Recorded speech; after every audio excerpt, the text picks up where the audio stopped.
नमस्कार गुड्डी किचन को आपन को स्वागत। आज आपण शेयर करने को नहीं आसी होली स्पेशल काकरा पिठा।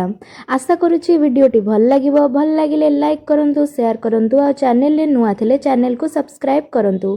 चलंतु स्टार्ट करिबा आजिर रेसिपी। पिठा बनेबा पई मु सुजी 1 कप नेछि आउ सेम मेजरमेंट रे अटा 1 कप नेछि।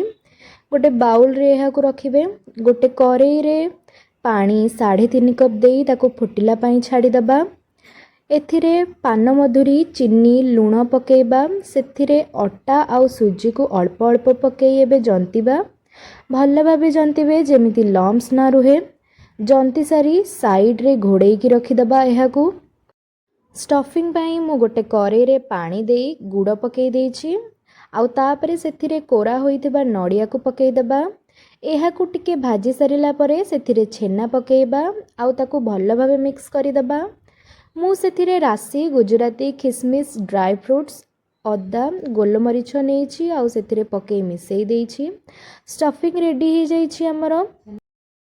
डोटी हल्का गरम थाई तेल हाथ होई चकड़ी दबा आउ तार गोटे परफेक्ट सॉफ्ट डो बनै रेडी करि दबा।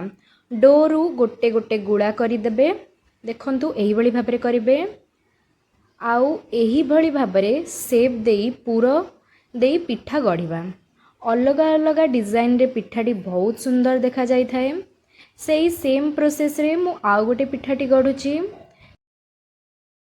एही पिठाटी आज मो माँ बनौछंती। आपण माननकु भल लागेले निश्चय जणेबे मते। देखंतु एही भली भाबरे मु सब को गढ़ी देइछि। पिठाटी छाणीबा पाई मु तेल गरम करि देइछि। तेल गरम हो सारिला परे गोटे गोटे करी पिठा को सेथिरे पकेइबा आउ गोल्डन ब्राउन कलर हैला परे छाणी दबा। दर्शक बंधु एबे हमर अटा और सुजी रे काकरा पिठा बनिकी रेडी हो जाइछि। देखि पारुथबे केते सुंदर बनिकी रेडी हो जाइछि हमर पिठाटी।